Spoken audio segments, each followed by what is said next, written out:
All right, so we have Will joining us today. Will, it's so great to see you and have you on our newscast. I would love for you to tell our audience about regenerative farming. What is it?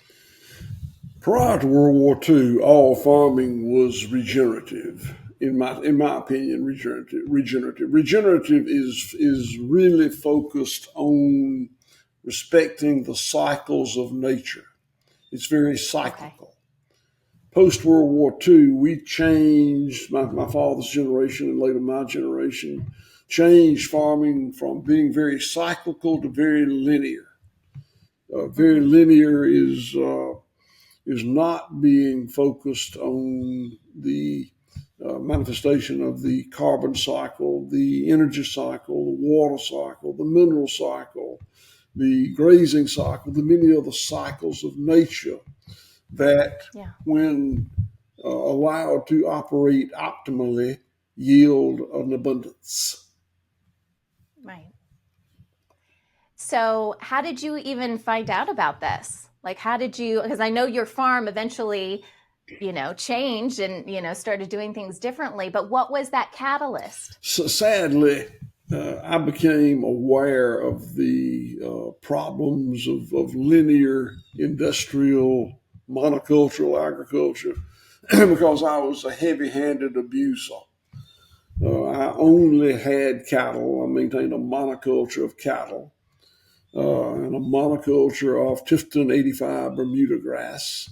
And I used copious quantities of pesticides to maintain those monocultures. If the label instructions said to use a pint to the acre, I might have used a quart.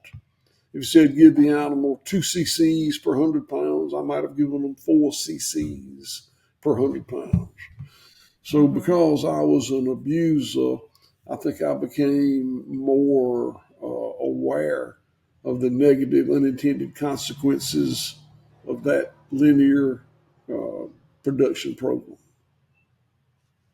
And I understand that your farm, even in its previous ways of doing things, the way you just explained, it was a very successful farm in its own right. The farm was financially successful. My dad transitioned the farm to a monocultural cattle farm after World War II, which is when that sort of thing really started to occur. He was very good at it, and I don't know what his financial records were, but I feel like he probably made money every year or most years. I actually went back and looked, and I made money every year. I operated the farm 20 years as a monocultural cattle operation, and we made money every year. Now, we weren't rich people, but we maintained a profit and paid taxes every year. When I changed the program over, we had some years we lost money. And how about now? How are things now? We did have some years that we lost money when we moved from monoculture to the model that we operate now, which actually resembles what my great grandfather and grandfather did more than it resembles what my dad and I did.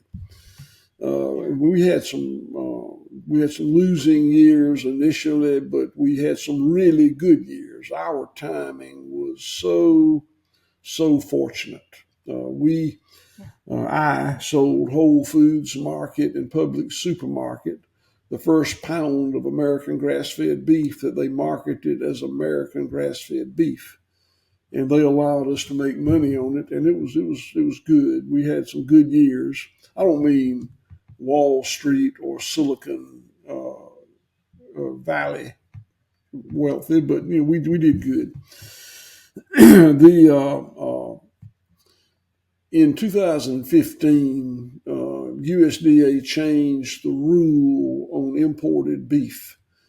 Prior to 2015, all beef had to be born, raised, and slaughtered in the United States to be product of USA. They changed the rule so that big beef companies could import beef from Uruguay, Australia, New Zealand, and 20-something other countries. And if value was added in this country, it was product of the USA. It was a very misleading change. And that really took the profitability out of the grass-fed beef business for a long time. I'm happy to report they just very recently, in the last month or so, changed that rule back. But sadly, they gave them 18 months to do it. So we will be operating under that until, I guess it was at January 2026. Yeah. And is regenerative farming something that any farm can do? Is this something that is unique for, I don't know, someone that lives in a particular area or raises certain kinds of beef or meat? Or can anyone do No, this? absolutely anyone can do it, and it can be done on just about any scale. I don't think you can be too small to farm regeneratively. I think you can be too big to farm regeneratively. That's one of the reasons that I believe that my dad's generation and my generation moved from the cyclical regenerative model to the linear model, which is far more scalable.